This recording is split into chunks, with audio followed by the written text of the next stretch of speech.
continuing with our farm reading, and this is going to be one of my favorite books to read about farms. Cows can moo. Can you? I think you all can. Now, before we start, you know what we're going to have to do. We're going to have to talk about the parts of a book. So let's talk about this part. What part is this? Can I hear you? Did I hear somebody say it's the front? And somebody else said maybe it's the cover of the book? You did. You are correct. Haha. What's this part of the book? Oh, I think everybody just said it's the back. You guys are so smart, I can't trick you. But what about this? What part of the book is this? Does everyone remember? It's the spine. You got it right. This is the spine. And can you all tell me who writes the words? That's right. The author writes the words. The author writes the words. Hi-ho, did you know the author writes the words? And this book was written by Bonnie Worth. And it was also illustrated. Can you guys tell me who the illustrator is? What does the illustrator do? Did you just say, I think I heard somebody say the illustrator draws the pictures. You are correct. The illustrator draws the pictures. The illustrator draws the pictures. Hi-ho, did you know the illustrator draws the pictures? Very nice. And the illustrator for this book is Aristides Ruiz and Mathieu. They have illustrated several of our Dr. Seuss books that we have read. You guys remember who this person is? It's the Cat in the Hat. And who are these two silly gooses over here? Thing 1 and Thing 2. So you know this is going to be a good story, right? All right, here we go. Let's read. Spring has sprung, my fine friends. Come along, grab an arm. Let me take you to tour the Green Bean family's farm. That is a big farm, friends. The sun's barely up, and what do you know? The house lights are on with the rooster's first crow. He stretches his neck and says, cock-a-doodle-doo. Does that sound like the way your day begins too? Look, here we have Dean and Jean and baby Irene and Mr. Green Bean and Mrs. Green Bean. In the dairy parlor, the younger green beans are connecting the cows to the milking machines. The machines go chuff, chuff, and the cow goes moo, moo. They clean udders beforehand, and when they are through. There's a lot going on in this picture. The dairy parlor is the place in the barn where the cows are milked. And here you can see that all of the kids are helping. This is what the machine looks like that gets hooked up to the cows, where they give the milk. And then when they're done, they have to be cleaned off to make sure they're nice and healthy. And it looks like their mom is playing some music to make it a little bit more fun for them. That's hard work. Feeding the chickens is not at all hard. Just spread grains and seeds all over the yard.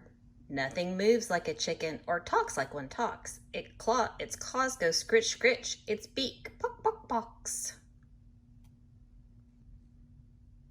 Oh, there's so much to learn about on this page. In the sheepfold, Mr. Green Bean shears the sheep's belly fleece. Then he shaves off the rest in one big, neat piece. Mr. Green Bean tries to be gentle and quick, to never pinch skin, or to hurt or to nick. Most sheep sound alike. The lamb, the ram, and you, they all go ba, ba, and have woolly fleece too.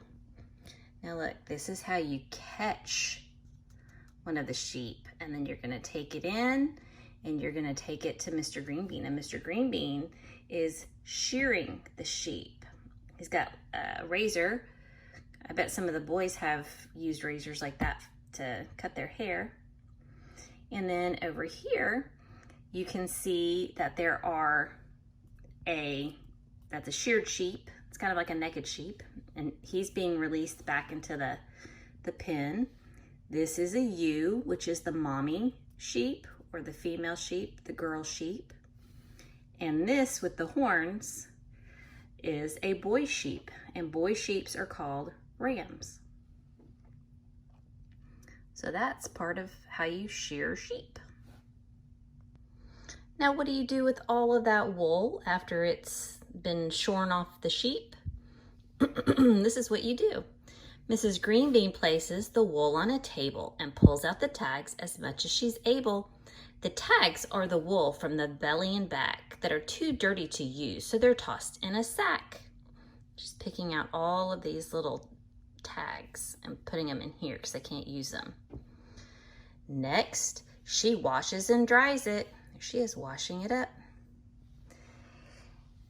And cards out the knots. This task takes some time because knots, there's lots. Look, these little combs are called carders. This is her carding the wool. Then she spins the wool into a thick yarn, and that's what she uses to knit green bean mittens and hats. So here's the spinning wheel. You see the wool? And she's putting into the spinning wheel, and then it'll make yarn, and then she will make really cool hats and mittens for her family. So that's what happens when you shear a sheep. In the truck garden's tidy vegetable bed are lettuce and kale with tiny green heads. Underground, carrots sprout. They are actually roots. Above ground, the pole beans put out their first shoots.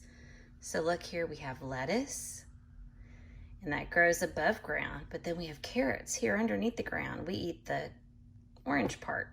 That's part of their root. And then here are the pole beans growing up their poles. Tomatoes, these are tomato cages.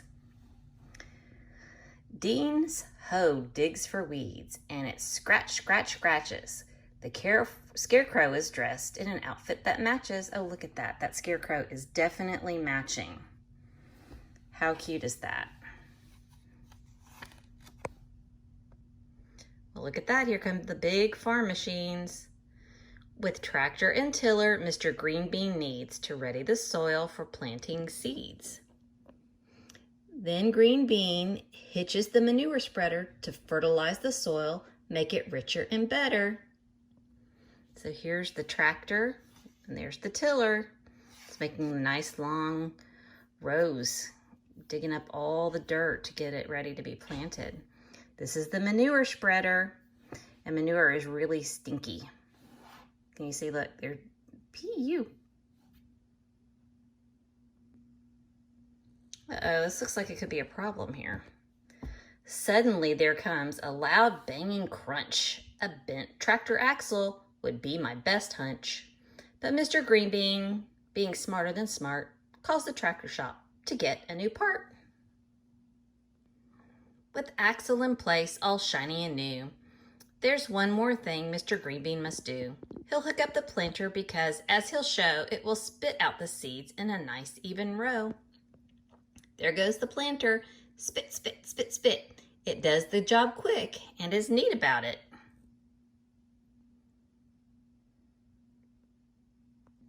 We leave and come back on a dry summer's day when it's time for the green beans to bring in the hay. The sickle mower cuts down the field of tall hay, then it's left out to dry for at least one more day. The hay rake swish swishes, it goes to and fro to gather the hay into piles like so. The long pile of hay, as all good farmers know, goes by a name. It's called a windrow. So these are called windrows. So this is the sickle mower, and this is the hay rake, and the sickle mower mows it all down, and then the hay rake comes along and puts it into these long lines called a windrow. Here comes the baler with a loud rumbling roar, packing hay into bales that are easy to store. Vroom, vroom goes the skid steer as sister and brother stack up the bales, one on top of the other. So look at this. This is the baler. If you ever actually see these, it looks like it's eating the hay. So the baler scoops up all those long windrows of hay, It makes it into this little circle kind of hay. And then they come with this machine called a skid steer, and they lift all those bales and stack them up on top of one another. Everything's green and growing quite well till midsummer comes and brings a dry spell. This means the green beans must now irrigate. They'll soak the dry soil after dark when it's late. Like a big garden sprinkler, the irrigator whips round and waters the crops with a whap-whapping sound. So right here is their irrigation machine, right here. And it spits the water out all over the fields. It can spit it out really far. Come fall, we return for the harvest and reaping, a date we all have, look forward to keeping. The combine does just 2 of the harvesting jobs. It cuts down the corn stalks and cuts kernels off cobs. So here's the combine. It scoops it up and dumps it in there so it cuts down the corn stalk and then sucks it up and cuts all the kernels off the cob. The auger picks up the kernels like so and shoots them off into the tall grain silo. Here's the grain silo. And here's the auger. It sucks it up out of the, looks like a dump truck. Zoop. And then in it goes to the silo. The kernels ring down with rat-a-tat-tat. They fill up the silo in no time like that. Let's check out the garden, the time, how it's flown. See how the veggies have ripened and grown? Dug out of the earth or plucked from the vine, the green beans' garden harvest was never so fine. Let's load up the truck, we must not delay, for didn't you know? Where are they going? Where are they loading all that up? Let's find out. It's Green Market Day. That's where they were headed. Look, here are the green beans. They're selling all of their fruit and vegetables that they grew. Everybody's helping, even the babies there. And then other farmers that have cheese and honey and flowers. I love farmers markets. I bet your parents enjoy going to farmers markets too. As the market day ends, the fond memories linger. The green beans are too tired to even lift a finger. Their noses, sniff, sniff, smells great. What is that? A farm fresh meal from the Cat in the Hat. That was so nice of him, right, friends? After all the hard work that the green beans did to get their veggies to the green market, that was really nice of the Cat in the Hat. The end, my friends. All right, Ellie Bellies, I hope you enjoyed our reading of Cows Can Moo, Can You? I sure enjoyed it. I like learning some new things about the farm, and I'm wondering what are some of the things that you enjoyed about this book. The next time we meet, you can tell me, or you can tell your mom and dad. But I look forward to that, and I'll see you soon. Take care. Bye.